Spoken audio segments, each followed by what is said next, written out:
Semuanya bersatu, Ikhwanul Musliminnya, kemudian partai fulan, ormas fulan, yang katanya Salafi gabung di situ loh, ikutan demo di sono no. Ya Allah, nungging nggak kita? Syekh-syekh yang kita belajar darinya demo haram, dia turun bawa bininya, bawa anak-anaknya ikutan di tahrir. Untung nggak ngaji sama satu syekh, ada syekh-syekh lain yang mengingkarinya. Tuh, yang salaf demo tadi nambah gila lagi, udah bukan boleh nyolok tuh, udah bukan boleh demo, akhirnya lebih jauh lagi bikin parpol salafi namanya An-Nur. Gilanya nggak nanggung. Udah bedanya apa sama Ikhwan? Udah kalau begitu sisanya apa dong beda lo sama Ikhwan? As-sa'idu man bu'idha bi ghairi. Orang yang berbahagia, orang yang beruntung adalah orang yang dapat mengambil pelajaran dari apa yang terjadi pada orang lain. Nggak mesti kita kejeblos dulu di lubang baru kita ngambil pelajaran dari orang yang udah kejeblos duluan.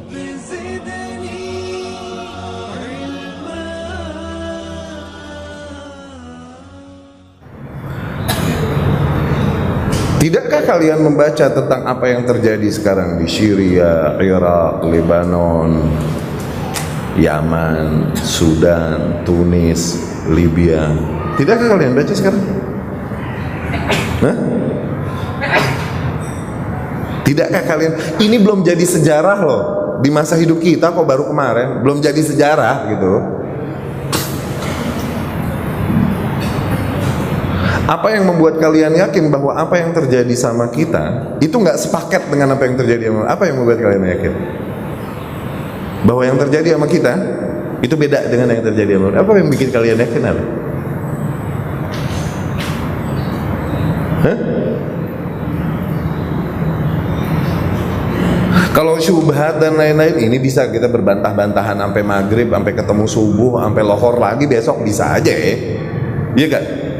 Cuman kita mau baca apa yang terjadi, akhirnya apa yang terjadi. Nih, yang waqi', real.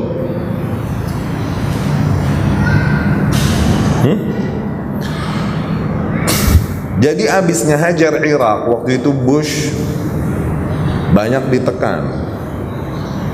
Oke? Mana katanya Irak bikin senjata pemusnah massa, biological mass killer itu, weapon. Senjata biologi pemusnah massa. Mana buktinya? Katanya Saddam bikin. Mana? Nggak ada buktinya, sampai sekarang nggak ada. Yang terbukti sekarang apa? Selang-selang mereka yang nancep ke sono.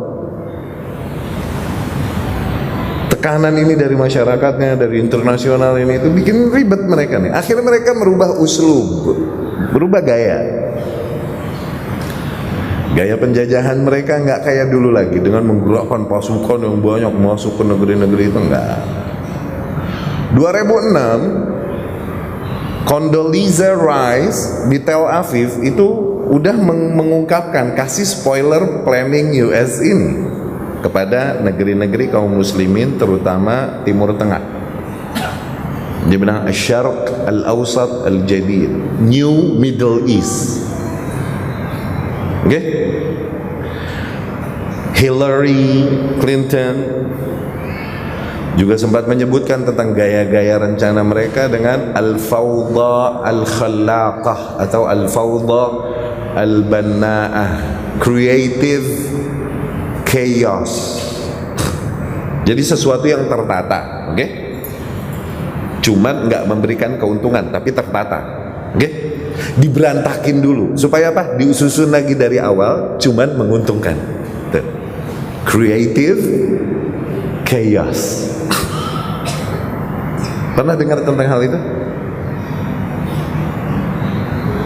Ala kulli hal mereka mulai menjalankan itu dan menghantam negeri-negeri kaum muslimin. Kenapa Islam yang diserang ya akhi? Tanah-tanah yang paling kaya sumber daya alam adalah tanah kaum muslimin.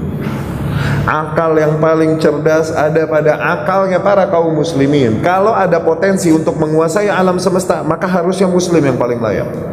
Jumlah paling banyak, okay? Dan perkembangan jumlah anak di muka bumi paling banyak di kaum muslimin. Akhlak, manner yang paling mulia adalah mannernya para kaum muslimin. Usul dan mabadi, idealisme yang paling mulia dan benar adalah mabadi kaum muslimin. Kalau ada umat yang punya potensi untuk berkuasa di muka bumi, maka muslim. Jumlah para pemuda di kaum muslimin ini bisa 70% lebih. Sisanya baru syiban, orang-orang tua. Di kafir kebalikannya, 60% lebih justru orang tua pada mereka, pemudanya sedikit. Kita ummah fatiyah, kita para umat yang memunculkan banyak pemuda. Muslim terus yang ditekan, dan ini perang sunnatullah dari zaman ke zaman yang terus berlanjut, harus ada emang. Mereka melakukan, they do their part, mereka melakukan bagiannya di muka bumi. Apakah kita lakukan bagian kita dengan baik?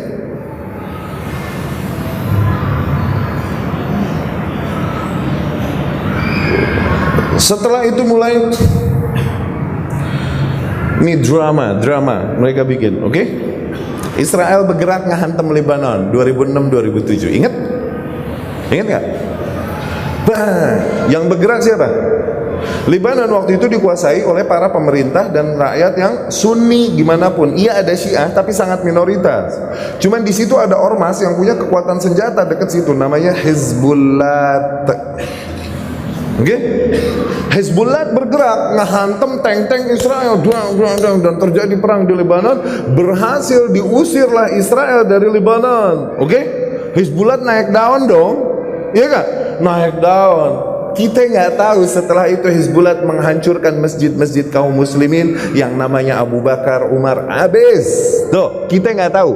Media dipalingkan dari sana udah. Setelah keributan itu dipalingkan. Media punya barang. Apa kita yang tahu yang terjadi sama kaum muslimin di Lubnan sekarang? Apa kita tahu? Bantuan-bantuan internasional diambil buat kelompoknya doang, buat kaum muslimin dijajah. Sunni nih dieksploitasi udah.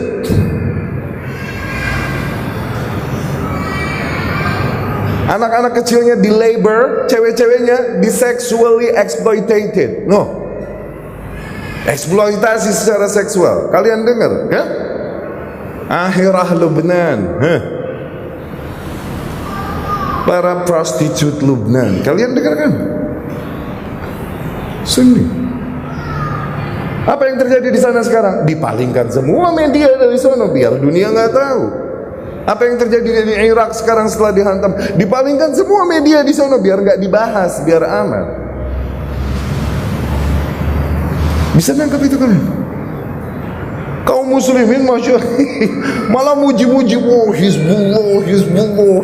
Dia nggak tahu nih Hizbullah ngantemin Sunni. Habis dakwah ahlu sunnah di sana. Masjid-masjid ahlu sunnah habis dihancurin sama Rafidah itu, Hizbullah.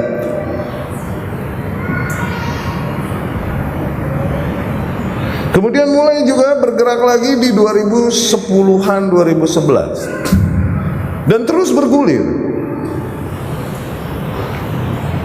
Pertama Tunus, oke?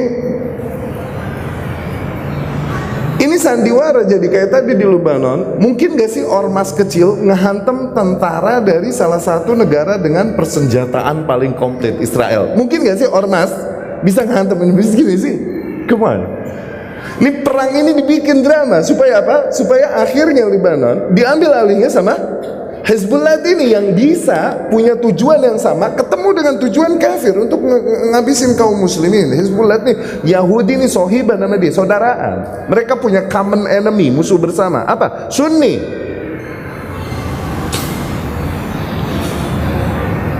Drama, dibikin chaos, dibikin benturan-benturan yang tujuannya nanti ditata lagi, tapi sesuai dengan maslahatnya, demi maslahat dia.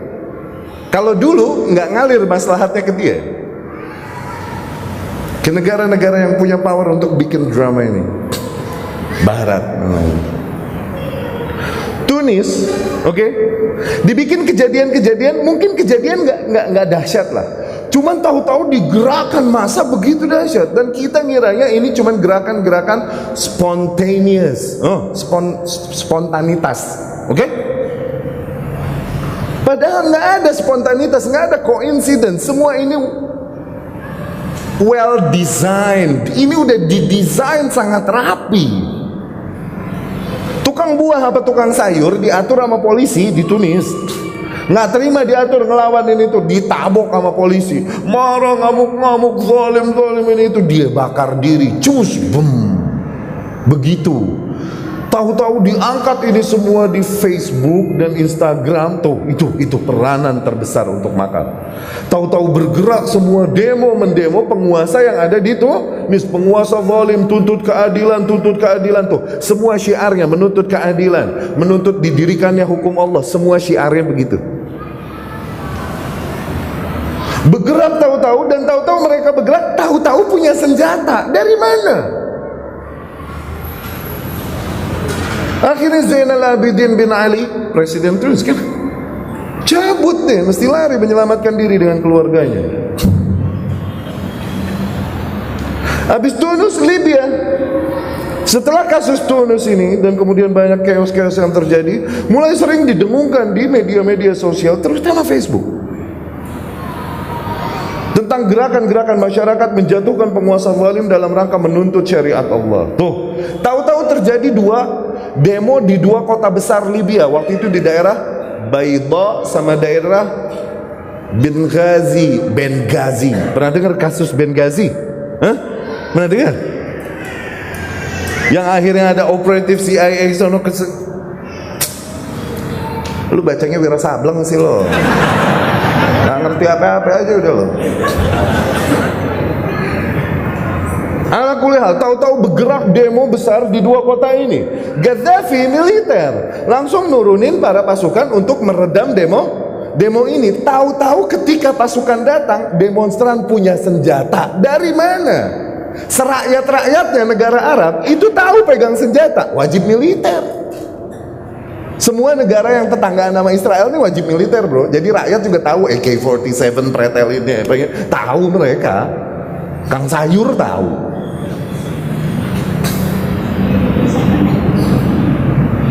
Rakyat punya senjata dan terjadi perang dengan militer, dan tahu-tahu beberapa jenderal membawa militernya masuk ke kubu pro rakyat, katanya demikian. Berkuranglah kekuatan Gaddafi, akhirnya dia mesti bayar murtaziqat. Yang kita murtaziqat, mercenaries, apa? Tentara bayaran. Oke? Itu murtaziqat digaji seorang sehari 5,000 bucks, bro, goceng, dolar ya, bukan 5.000 dolar sehari untuk ngatasin pemberontakan ini. Cuman ternyata pemberontakan nambah merata, kota-kota lain ikut, dan akhirnya nggak tahan, dijatuhkanlah Gaddafi. Tuh, hancur berantakan sekarang. Akhirnya kemudian mereka mulai berebutan kuasa dong. Siapa yang berkuasa? Akhirnya rakyat sama rakyat ngelawan. Ada pro rakyat didukung sama pemerintah Mesir dan pemerintah Saudi. Ada satu lagi yang Ikhwani, yang dukung siapa? Ketebak nggak? Turki sama Qatar. Tuh, bam.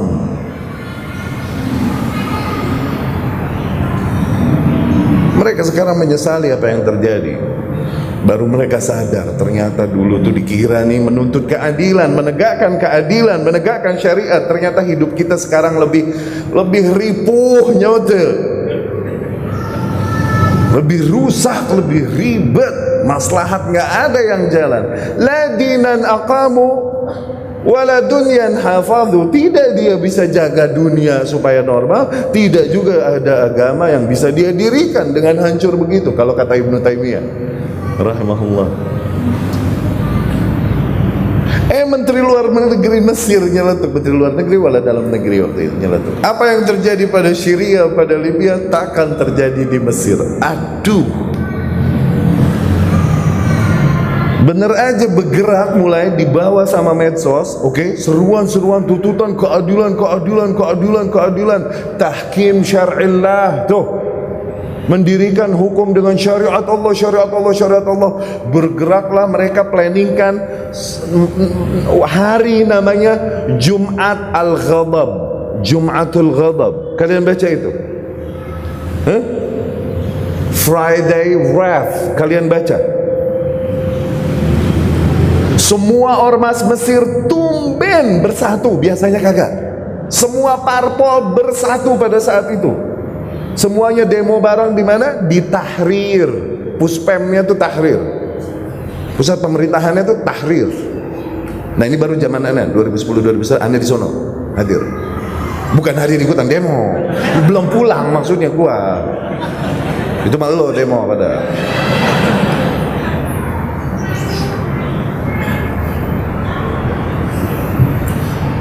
Akhirnya penguasa mulai menekan, mengontrol sebisa mungkin. Husni Mubarak mencoba mengontrol keadaan sebisa mungkin kan, supaya reda lagi.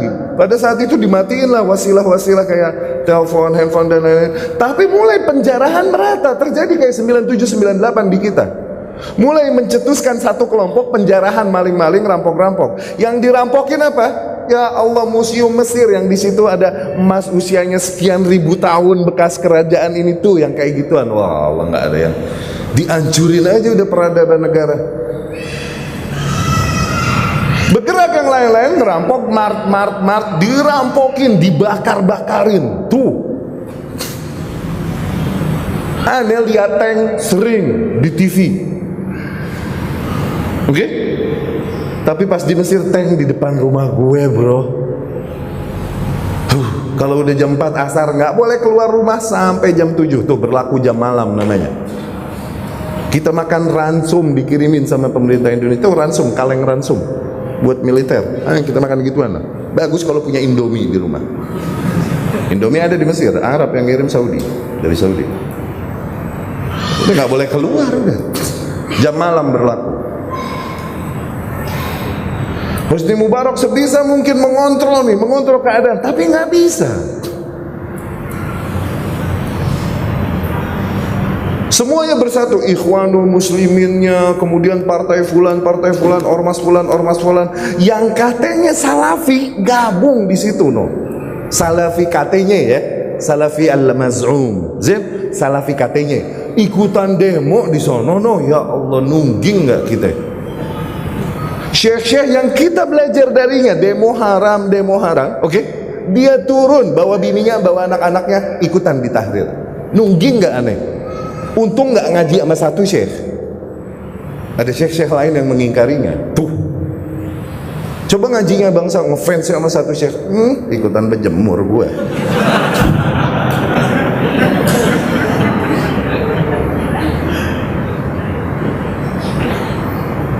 Semuanya gabung di situ udah, nggak ada bedanya satu sama lain udah. Tahu-tahu rakyat pada punya senjata lagi tuh. Lihat nah, ini ada pattern yang sama di setiap negara. Loh, kok tahu-tahu ada permasalahan kecil sepele, kok tahu-tahu gede gitu? Dan tahu-tahu ketika bergerak ada punya senjata. Ini dari mana tuh? Terus ini pattern ini sama. Nggak ada spontanitas, nggak ada. Ini semua well designed, well planned, didesain dengan baik, direncanakan dengan baik. Ada tangan-tangan nggak kelihatan, dan ada pemain tokoh-tokoh yang bahkan negara nggak bisa nangkep dia. Ada bergerak dengan nama Islam. Kalau bukan karena takut fitnah, ana sebut namanya di sana di Mesir.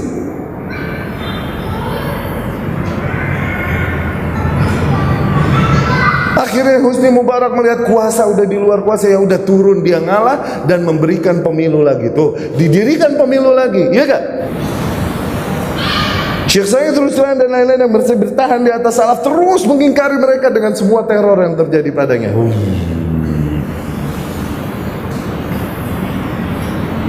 Ternyata yang menang Ikhwanul Muslimin. Naik siapa? Habis Husni Mubarak naik si Ikhwanul Muslimin. Ente tahu kubik tahu gak? Kubus itu yang buat ini puzzle kubus. Permisalan Ikhwanul Muslimin yang sampai tampuk kekuasaan ini kayak anak kecil yang dari zaman dulu ngejar-ngejar kubik terus tapi nggak pernah dapat. Oke?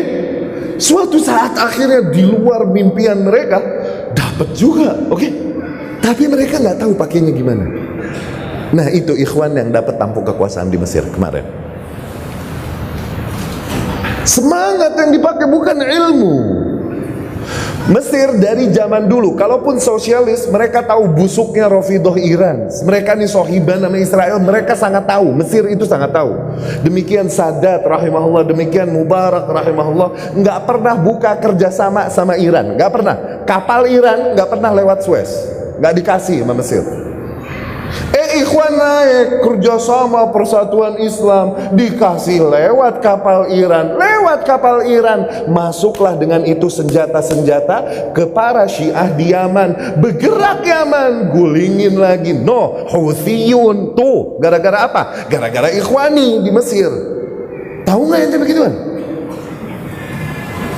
Tahu nggak lo begituan?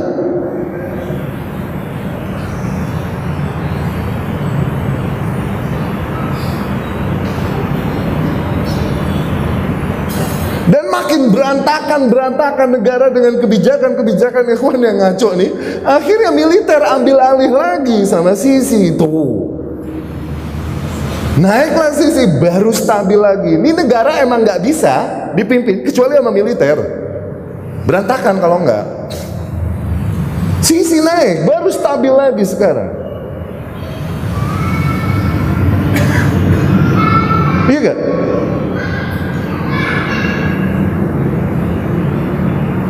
Sekarang lagi diserukan lagi sama Barat untuk pisah antara Mesir Utara, Mesir Selatan. Kenapa? Dibikin gerakan-gerakan untuk teror kaum Kristen Kipti, Koptik yang ada di sana. Seolah-olah Islam yang melakukan. Dibom lagi, akhirnya turunlah usul untuk referendum antara Mesir Utara, Mesir Selatan. Kenapa? Untuk menyelamatkan kaum Kristen dari kezoliman kaum muslimin. Ya, ini paket yang sama, pattern yang sama dari zaman dulu sebelum perang salib 1. Pernah dengar Knight of Templar? Pernah dengar? Pasukan-pasukan yang seolah-olah membawa misi Christianity dan gereja, padahal fulus, totally fulus. Pernah dengar? Mereka bergerak dulu, oke? Kemudian mulai melakukan gerakan-gerakan untuk melepaskan Masjidil Aqsa Palestina dari kuasa kaum muslimin dengan hujah katanya supaya menyelamatkan kaum Nasrani dari kezoliman kaum muslimin. Padahal yang bikin kezoliman drama mereka sendiri. No, kaum muslimin menjaganya sejak zaman Umar bin Khattab ditaklukkan di Yarmouk. Waktu perang Yarmouk kan gitu kan? Dan kayak dikuasai lagi, masuk Abu Ubaidah bin Jarrah dan lain-lain. Pernah baca gituan nggak?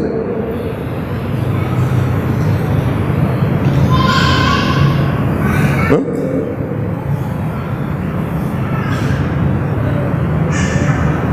Syria juga begitu. Digerakkan massa, diangkat isu apa? Syiah Rafidhahnya Bashar. Iya benar, Syiah Rafidhah, oke. Ya, diangkat lagi isu kriminalisasi sunnah. No, terus diangkat sama Facebook dan lain-lain. Akhirnya mereka pun mulai bergerak dengan nama jihad. Ingat Syria? Oke? Akhirnya mereka bergerak untuk menjatuhkan Bashar. Waktu itu ada ulama yang sangat dihormati, cuman Asy'ariyah, oke? Asy'ariyah. Namanya Syekh Ramadan Al-Buti rahimahullah. Akidahnya Asy'ari. Oke? Rahimahullah. Tapi usul fikih luar biasa jago, faham. Waktu itu dia menahan, jangan gerak kembali ketaatan kepada penguasa. Kenapa? Gerakan demikian tidak membawa maslahat, yang ada madarat dan kerusakan pada negeri kaum muslimin. Tuh, dia bisa nangkep ini. Ulama besar Asy'ari dunia, di antara Ramadan itu. Ini yang gerak-gerak kemarin katanya Asy'ari kan? Ulama ini siapa? Gue pengen tahu. Terus tahu-tahu Syekh Ramadan Al-Buti yang menahan. Dan jangan, Bashar kafir, sebagian mengkafirkan Rafidhah, oke? Bashar kafir Rafidhah, oke. Tapi apakah dia menekan dakwah sunnah? Buktinya nih dia masih bisa berjalan dakwah. Dakwah salaf juga dulu berjalan di Syria. Stabil, oke? Tahu-tahu Syekh Ramadan Al-Buti lagi di meja begini nih, ada vas di depan meledak. Buang! Abis meledak Syekh Ramadan Al-Buti naik, benerin pecinya, seseorang datang nembak palanya di ekstrim. Bang! Lihat videonya, Maqtal Syekh Ramadan Al-Buti. Lihat di YouTube.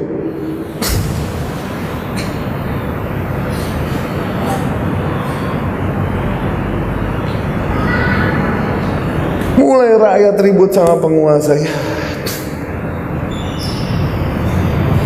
Di situ makar masuk, drama-drama masuk lagi, boneka-boneka masuk, bonekanya Barat. Jadi tempat pertarungan klasik zaman dulu, blok timur sama blok Barat. Masuk bonekanya Barat, oke? Siapa? ISIS. ISIS emang punya siapa yang kira? Abu Bakar al-Baghdadi ini siapa emang? Mossad bro, katanya most wanted man, tapi senator Amerika John Cain dengan mudah ketemuan sama Abu Bakar al-Baghdadi, ngobrol-ngobrol, ngopi. Masuknya lewat mana? Lewat Turki, ke Syria. Katanya most wanted man, tapi kok majelas nongkrong sama senator US John Cain, fotonya kesebar kemana-mana. Ini cuma sandiwara baru setelah sandiwara lama Al-Qaeda mereka sudahi. Kenapa? Udah banyak orang nggak percaya sama Al-Qaeda. Dimatiin Usama bin Laden. Ingat, tapi jenazahnya nggak dikasih unjuk, dibuang ke laut. Ingat nggak? Drama keman. Masa kita mau beli itu? Masa kebeli sama begituan? Hah? Dibikin drama baru apa? ISIS. Masuk ke situ mencoba berkuasa di Syria dan Irak, tapi ternyata kubu timur juga menyokong pemerintah yang dulu, Bashar dan rezimnya. Ini apa? Rusia, Cina, tuh ngasih senjata jadi tempat bam. Korban siapa? Sunni awam. Gara-gara gerakan-gerakan semangat Islam. Anak kecil sekarang nih, di Syria, ente tulisin Allah, coba bacanya apa? Nggak bisa dia. Tulis Muhammad, bacanya apa? Nggak bisa dia. Tahfadzul Fatihah, apakah kau hafal Al-Fatihah?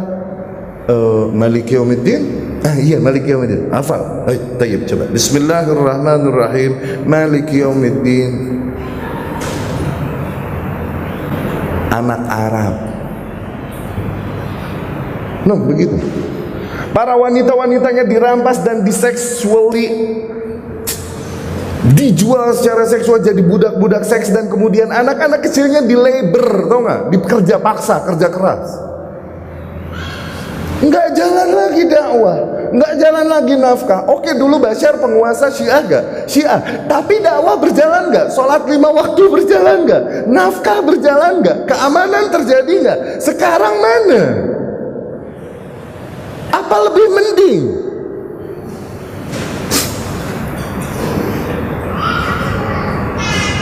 Kalian kira dengan gerakan-gerakan semangat bela Islam, dengan itu kalian membela Islam? Salah. Kalian masuk ke umpannya kafir itu untuk menghancurkan negeri-negeri kaum muslimin. Aneh gimana mau jelasin kaifa ufahimu? How do I make you understand this? Aneh gimana cara membuat kalian paham ini gimana?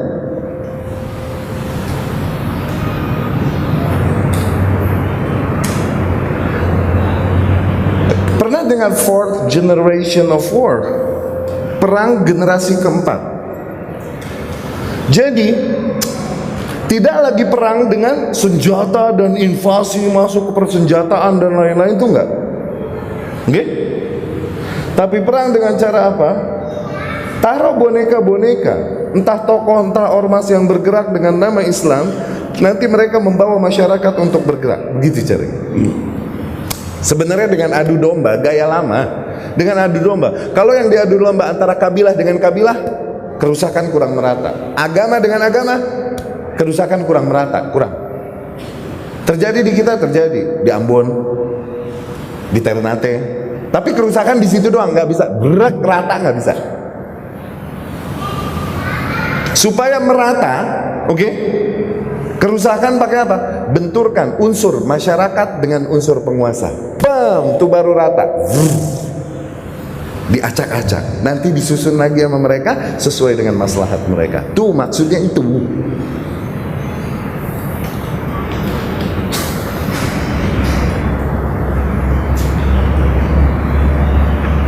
Ini gaya perang generasi keempat. Fourth generation of war.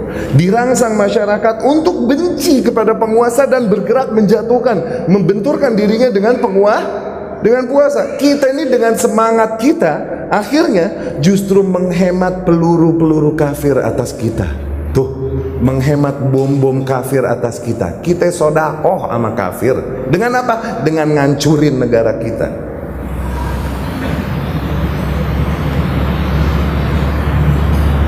Sekarang mau Syria, mau Irak, mau Libya, masuk selang-selang mereka, sedot minyaknya. Nggak mesti lagi bayar negara kayak dulu, kerjasama negara kan mahal kan.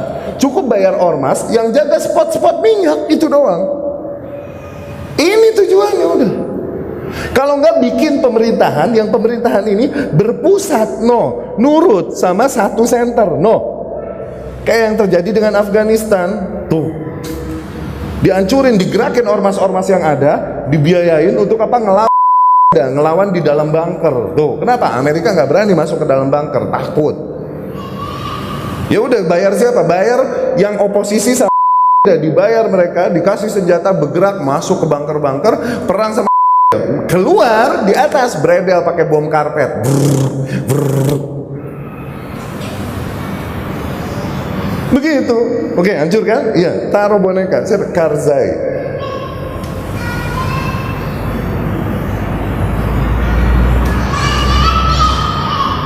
Ini nggak bisa baca, ini terlalu berat kah? Kayaknya nggak perlu jenius deh untuk baca ini. Nah, yang terjadi sama itu, dan anak kalau ceritain semua sampai maghrib nih ntar. Yang terjadi sama negara kita, ente pikir nggak sepaket?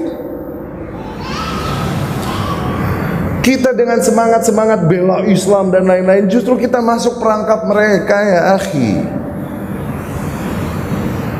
Kalau tiap syubhat bisa kita berbantah-bantahan nggak?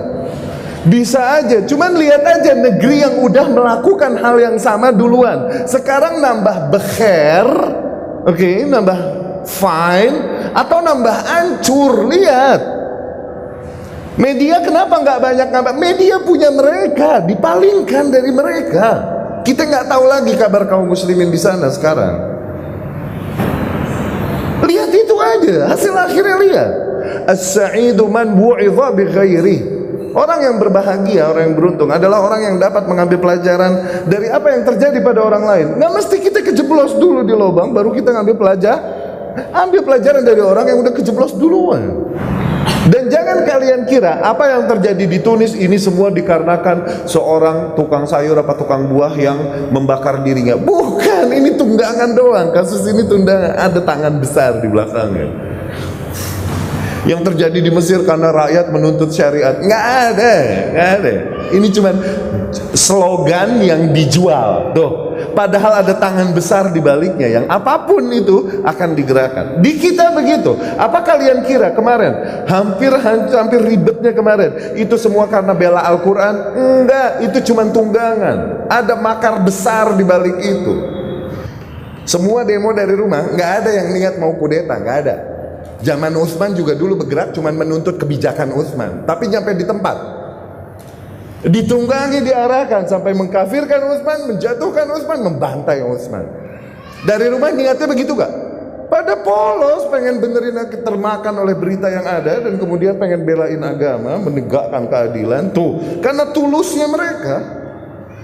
Alhamdulillah Allah kasih penguasa kita taufik, diputusin sila-sila fitnah ini, jalur-jalur fitnah ini, dan gak terjadi fitnah. Another trial, percobaan berikutnya untuk bikin kacau dan chaos lagi. Kasus wanita yang ngaku-ngaku dipukulin, ingat gak? Tahu-tahu nih merebakkan, nyebar beritanya, tahu-tahu kan? Kemana-mana kan? Nyebar beritanya kemana-mana. Dikira bisa digerakkan masa dengan cepat karena kasus ini. Ternyata apa? Pemerintah Allah kasih taufik lagi, cepat di-clarified sama pemerintah. Oh, ternyata dustanya dia tuh. Dan yang terakhir kemarin, keributan kemarin, kalian pikir itu karena perebutan kursi kepresidenan, karena kecurangan? Hah? Bukan bro. Orang pendukung manapun masih punya akal sehat, nggak bakalan terima dengan kasus pembakaran, penyerangan, pelemparan. Kalau masih akalnya sehat, mau dukung yang mana lagi? Nggak bakalan membenarkan itu.